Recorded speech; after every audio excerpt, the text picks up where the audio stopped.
Ladies and gentlemen, can I please have your attention? I am that dude, Bodkins. Patty to patty. It's ridiculous. No way. There's nobody else out there. He's your guy. Give a big round of applause for the one and only BodkinShow. I'm going to repeat that again, folks. I didn't stutter. Welcome to the Bodkins Show.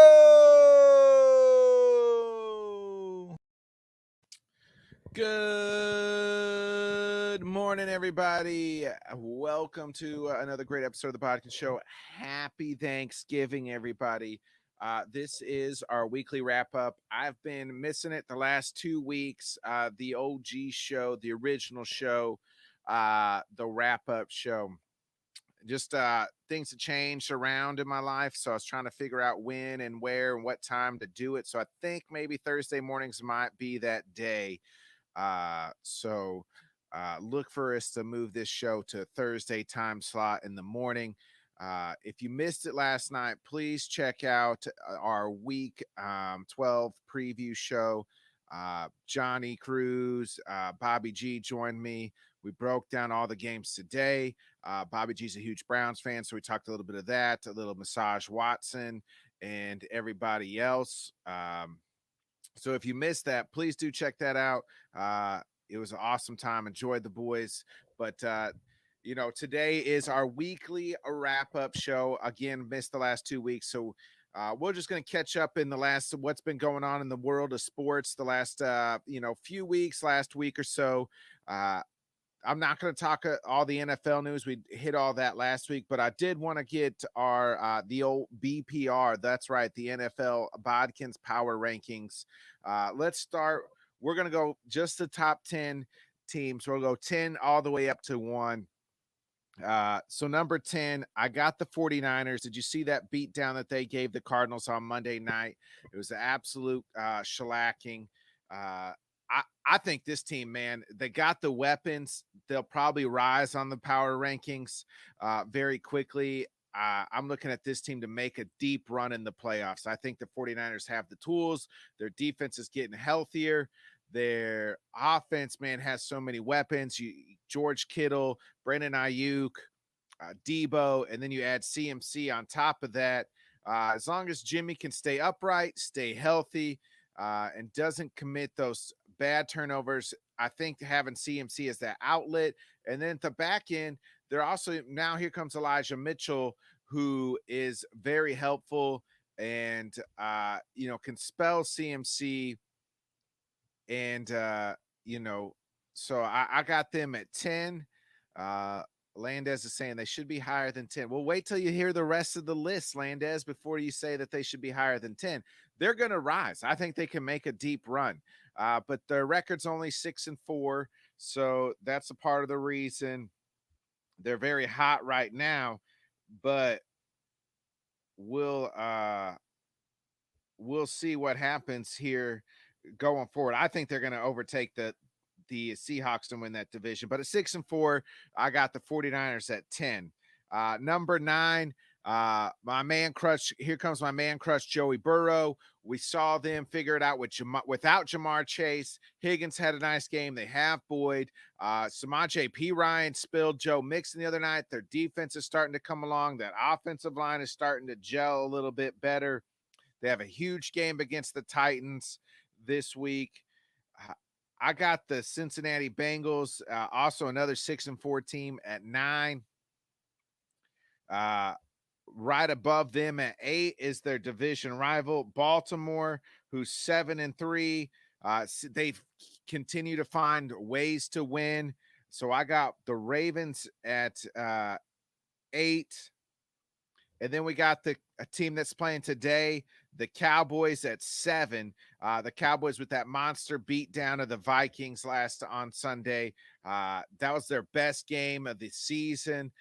It looks like they figured this running back situation out. I don't like people saying play Tony Pollard over Zeke. I think they're two different running backs. I think that you can play both of them. They're doing an excellent job. Let's see what happens if they get Odell. You add Odell to that team along with CeeDee Lamb. and then that defense, man, their defense is what carries them. If you've been a fan of this show and watching every week, I talk about how high I am on Micah Parsons. The kid's an absolute dog and stud. Could be defensive player of the year, him or Matthew Judon. So I got the Cowboys at 7. And then I got the Titans at 6, just due to, their record. And the Titans, I understand their division's real crappy, but they find ways to win games. They're 7-3, 5-2 in the conference, 3-1 at home. They're at +8 on their point differential. So there's that. They play really good defense. You know exactly what they're going to do, but you can't stop it. They're going to give it to Derrick Henry at times. They've played even the games they played the Chiefs with Malik Willis real tough and real close. Remember just a couple weeks ago. Love Mike Vrabel as a coach. I feel like he's still very underrated. So I got the Titans at 6.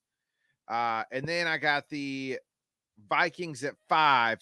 Another team that plays today, prime time. So they could dip down as well, as the Vikings are coming off getting that beat down from the Cowboys. Maybe they were just riding that high of all highs when they played, but when they beat Buffalo a couple weeks ago, the week prior, and then just took an ass beating last week by the Cowboys.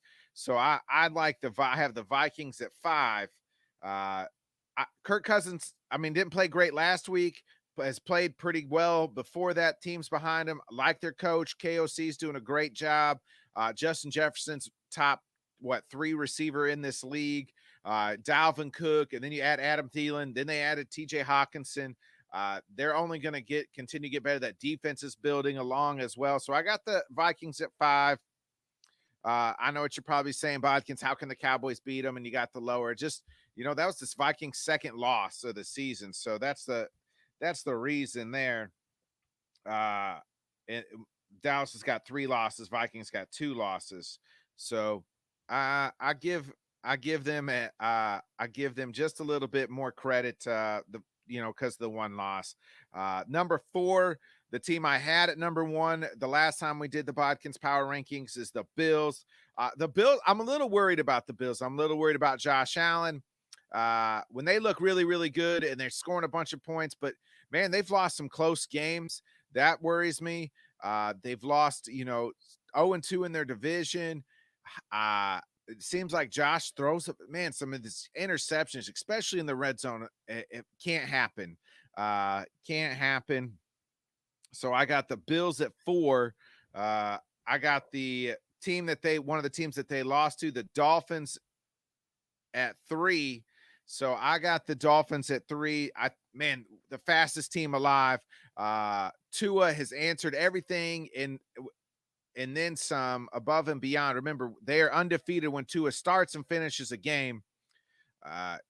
Tua, they added Bradley Chubb. I love that they added Jeff Wilson. They have Mostert back there. This team is ready to go. I think they can make a good run in this. I don't know. Maybe the second round of the playoffs.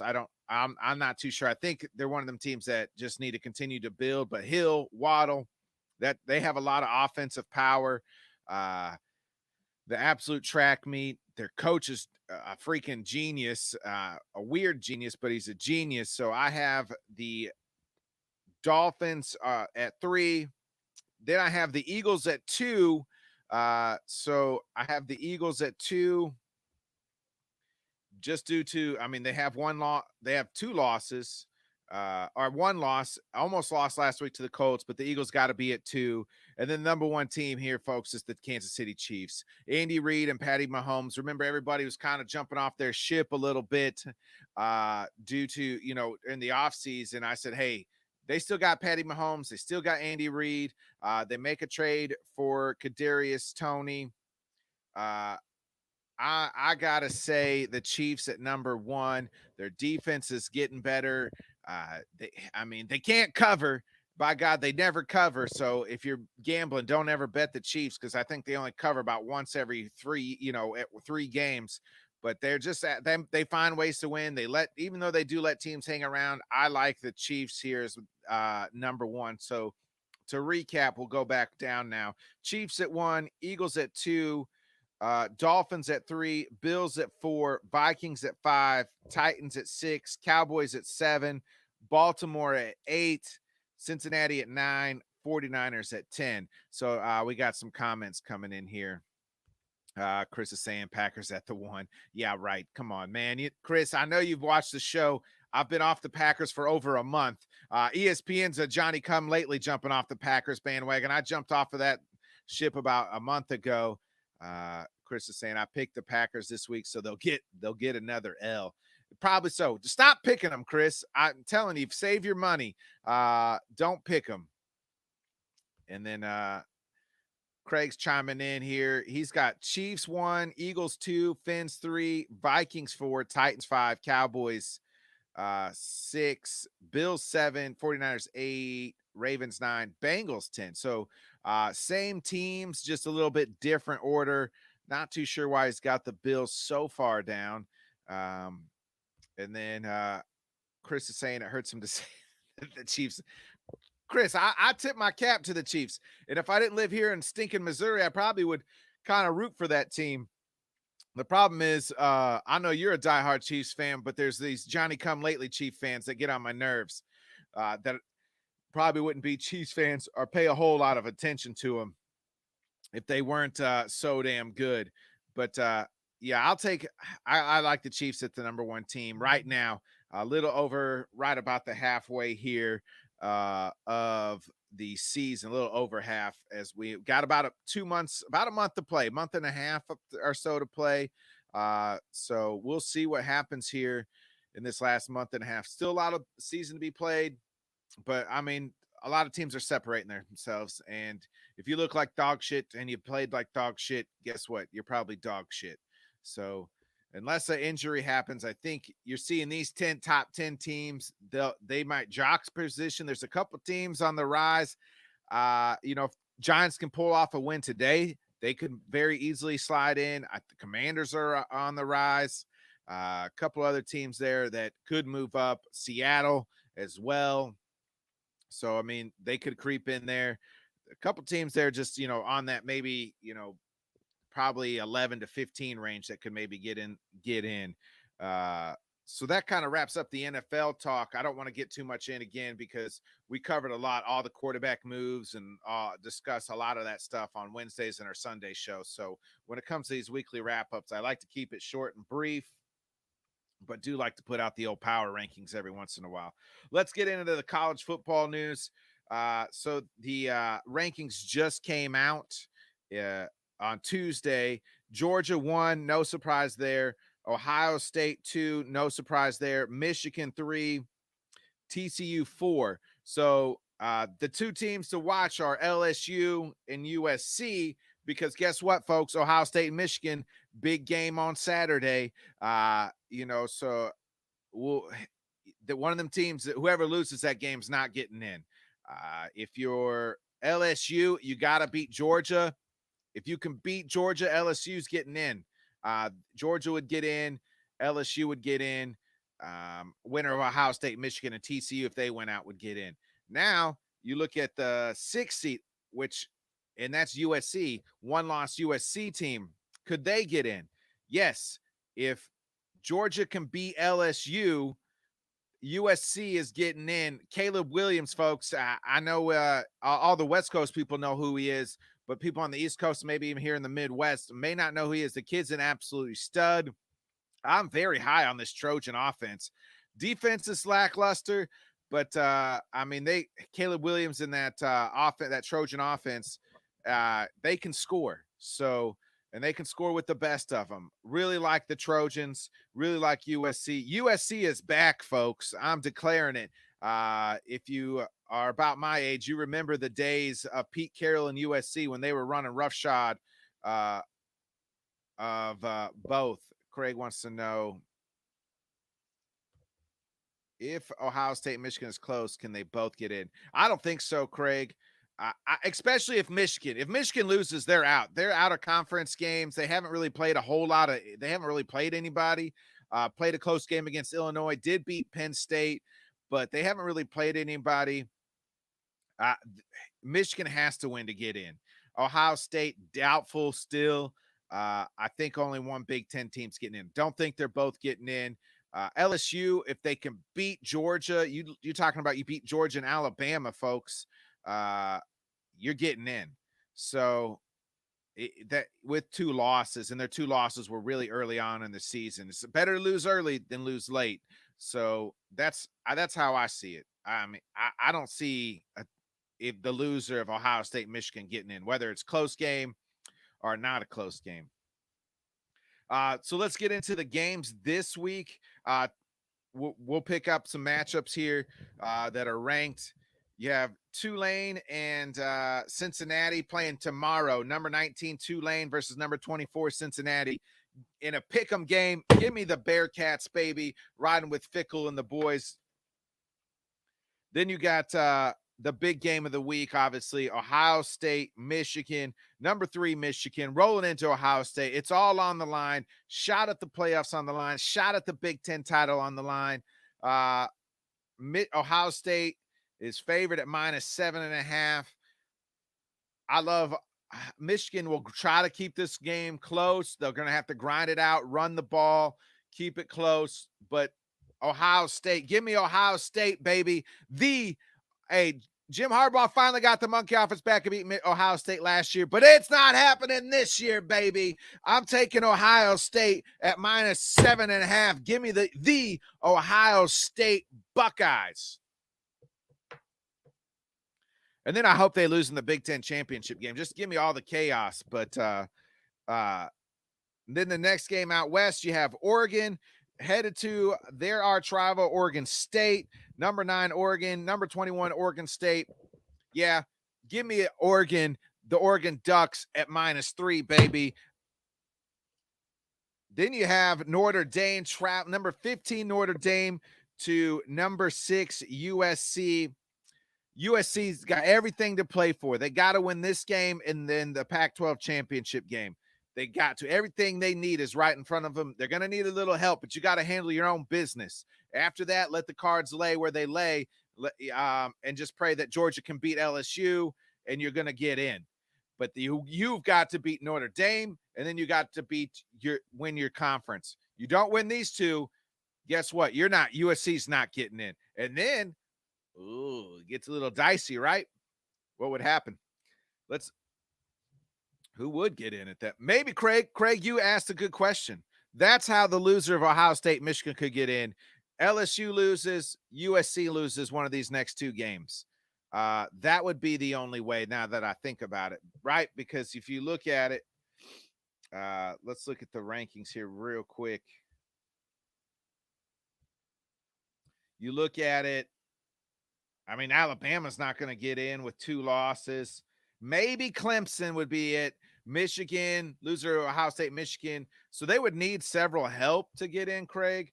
But USC's got everything in front of them. So give me USC -5.5. You got to have this one. Notre Dame could play spoiler. They've been playing a lot better as of late.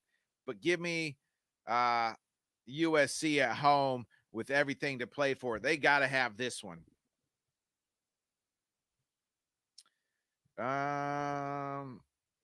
Let's get into some NBA news. Not a whole lot of NBA news. They've only played 20, not even 20 games. I'm not going to get into the Kyrie stuff. Don't care about it. And we're just going to stay, neutral on that stuff. No real other NBA news. No timetable. The Clippers are missing Kawhi. Imagine that. Are missing, Paul George. Imagine that. So those are kind of the only big major injuries. Warriors are struggling a little bit. Lakers obviously struggling. LeBron's hurt, but Lakers are coming alive without LeBron. So we'll see. Again, I've said this all along about the Lakers. Russ and LeBron can't play together. I mean, their games are too similar. Get rid of one of them. You got to get rid of Russ, but nobody's going to take that contract. Maybe you can trade LeBron back to Cleveland. Who knows? So there's not a whole lot of NBA news to get into. MLB news, Aaron Judge is visiting with the Giants. A lot of people are saying it's probably between the Giants, Dodgers, Yankees, Mets for Aaron Judge. He's looking at about a $300 million contract. More importantly, Bryce Harper out first half of next season, had Tommy John surgery. He's going to be out. Some awards were given in the last few weeks. Albert, in case you missed it, Albert Pujols and Justin Verlander, comeback players of the year. And imagine if Verlander also wins the Cy Young. And Sandy Alcantara wins from the Marlins, wins the NL Cy Young. MVP, Paul Goldschmidt, National League MVP, and then obviously Aaron Judge, MVP for the American League. No surprise there. I don't think either one of those. I had both of those. I know people were kind of pushing for Shohei, but what Aaron Judge did is just unreal, folks. That's pretty much all the MLB news. We'll get obviously into the hot stove is going to be heating up here after Christmas or so, and the winter meetings after Thanksgiving. I'm looking forward to a lot of big free agents. I mean, you're looking at Trey Turner. You're looking at Aaron Judge. You're looking at DeGrom. So huge, a lot of free agents. Bogarts. There's going to be, it's kind of a who's who. A lot of shortstops. Carlos Correa is going to, another free agent again this year. So we'll keep you updated as those deals move forward. That's kind of the bigger names. We'll see what happens there with those names moving forward on MLB. Let's get into the last little bit of segment, UFC news. Man, the bad luck continues to run for UFC in injuries. So last Saturday, they put a bullshit card together and it kind of falls apart as Derek Lewis has to pull out at the final hour, was sent to the hospital, then was cleared to go. He wanted to fight. UFC still said no. Had to pull out of his fight. Maybe they'll hopefully rebook that. They really should rebook that fight for UFC 280. Was it 283 now? Because the main event has now faltered. Yuri Prochazka was supposed to have a rematch with Glover Teixeira, and what I consider the fight of the year. Last, remember they fought in February, March, when Yuri won the title. Was a great 5-round fight, but so they were going to rematch that. Yuri gets hurt, and from what all accounts I've read, is pretty serious shoulder injury. Dana White says the guy's going to be out probably over a year. He's got extensive shoulder injury. He was willing to fight one arm. The UFC doctors would not clear him, said you could, damage your arm for the rest of your life. So Yuri Prochazka is now forced to vacate. Well, he's not forced. He vacated the title on his own. They were going to do an interim. He said, no, samurai code, samurai honor. I can't fight. I'm not going to hold this place up. Vacates the title. And now it's Jan Blachowicz and Ankalaev. So you're probably asking, well, what happened to Glover? How come Glover's not fighting? So from all reports is that they went to Glover and they said, hey, you and Ankalaev, Yuri is hurt. You and Ankalaev fight for the title UFC 283. And he said, no, it's too short notice. I've been studying, for Yuri. I don't want to do that. How about we do it in Brazil? That card needs some help. Makes sense, right? UFC said, no, we got to have a title fight on this fight because we don't have a title fight on this fight. We wouldn't have a main event. So he said, how about me and Jan Blachowicz? Because Jan's, kind of right there too. And they said, no, we want Ankalaev because he's younger. We've already seen you and Jan fight. And then Glover said, all right, I'm out. I can't do it. So he is pulled from that fight, pulled from the card. And then now it's Ankalaev versus Jan Blachowicz. And then I read this morning, Jan's flying to America and has no idea any of this happens. Gets off the plane. His plane didn't have Wi-Fi. Gets off the plane, checks his phone, finds out he's fighting in the title fight against the person who he's been training for, but now it's a title fight. So imagine that. You're flying all the way from Poland to the United States, no internet, You get off the plane and bam, you're in a title fight.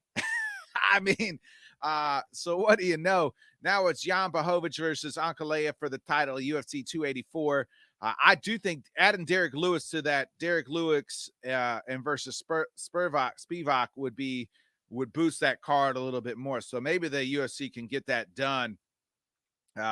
They never really said what happened, why Derek Lewis was sick last Saturday. They just said he went to the doctor, non-cut related, non-COVID issues.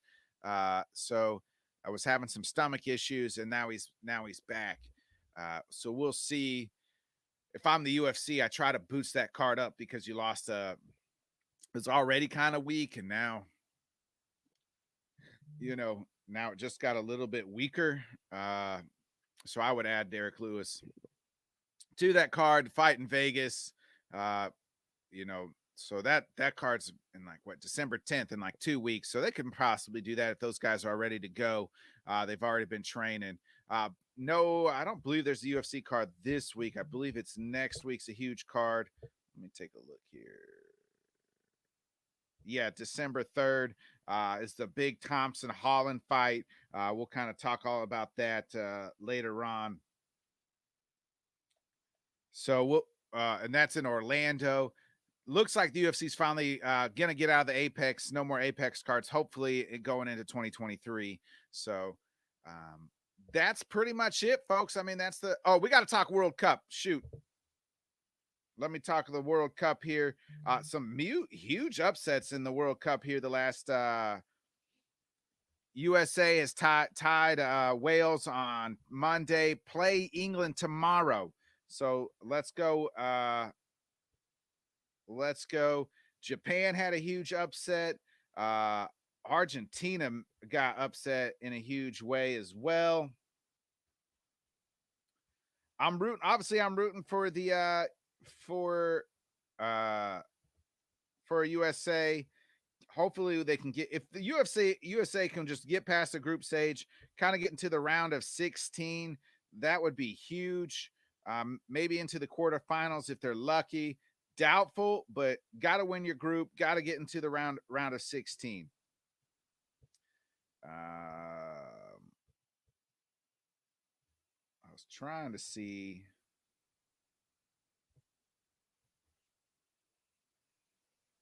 Oh, so I'm scrolling up here. Who else was, so there's another big, Saudi Arabia, huge upset over Argentina. I mean, Messi, who everybody says the greatest soccer player in the world, never going to win a World Cup because this is it. This is it. He said he's done. May not even get past their group. Japan, a huge upset over Germany, 2-1. That was the other huge upset. So some huge upsets have been happening. Let's go USA. Come on, we got to win tomorrow. We got to beat England. I believe that we will win. I believe that we will win. I believe that we will win. Come on, I'm going to be watching Black Friday. Let's go. That's pretty much it, folks. Little brief World Cup survival. We'll talk a little bit more about the next round next week. So we're going to be putting this out. We'll put it out Thursday mornings now. I think that's going to be our best time frame. So, hey, folks, it's been great. Again, if you're watching on Let's Talk Sports, we're doing Dan is doing an awesome giveaway. All you have to do is comment like a couple gentlemen did today. All you have to do is subscribe to my show and Whiskey Sports Podcast. That's my co-host, obviously, Buffoon and Bodkins, Tanner Dawson's podcast, his solo podcast. So subscribe to those, and Let's Talk Sports. Leave a comment, and every time you leave a comment, whoever has the most comments from last week till Christmas will win $100, a jersey of their choice, LTS mug, and T-shirt. So make sure, and if you hit the bell at on Let's Talk Sports, you can always go on and just comment on people's stuff, when they're going live. Always something going on there. Again, everybody, have a blessed Thanksgiving. Eat some turkey, eat some ham, eat some Chinese food, whatever it is your tradition is. Spend time, watch the football games today. If you want to know who's playing, check out our show that we did last night. I promise you'll laugh a little, you'll have some fun. It was a great show. I appreciate Bobby G and Johnny coming on last night as well. Be a friend, tell a friend, folks, share with a friend. Have a great Thanksgiving. I'm going to hit that outro, baby. Have a blessed Thanksgiving. We'll catch you back on Sunday. Hopefully we get a little, we probably won't do head kicks and haymakers on Sunday morning because there is no UFC, but we'll be back Sunday night with our Week 12 reaction show. So please join us Sunday night. We'll be back 8:30. Everybody have a blessed Thanksgiving. Fill up, watch the games. Don't punch your family member. Let's have a good one. See you guys. Have a great week. Be safe out there on Black Friday, folks, shopping. We'll see you.